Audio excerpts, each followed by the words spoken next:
আল্লাহ পাক রব্বুল আলামিন কে আমরা দেখতে পাবো কোথায়? জান্নাতের ভিতরে। কিভাবে দেখতে পাবো? কিভাবে দেখতে পাবো?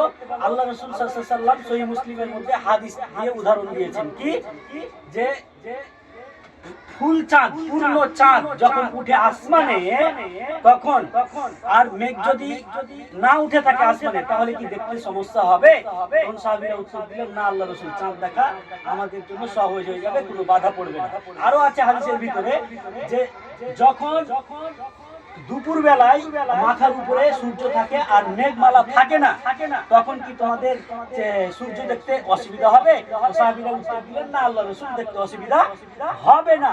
তখন তিনি বললেন যে ওইভাবে ঠিক আল্লাহকে তোমরা দেখতে পাবে জান্নাতের ভিতরে। তো আমরা তো জান্নাতেরই কাজ করি না, করছি। আর জান্নাতে যেতে গেলে তোমরা কি করতে পারবা? আল্লাহকে দেখতে পারবা। যদি দেখার ইচ্ছে থাকে তাহলে ভালো আমল করতে হবে, আর যদি না দেখার ইচ্ছা থাকে তাহলে তোমরা জাহান্নামে পুড়ে লোকলি হয়ে যাবে। এই হচ্ছে কথা। তোমরা আকীদা সম্পর্কে জানো না, তাই এই কথাগুলো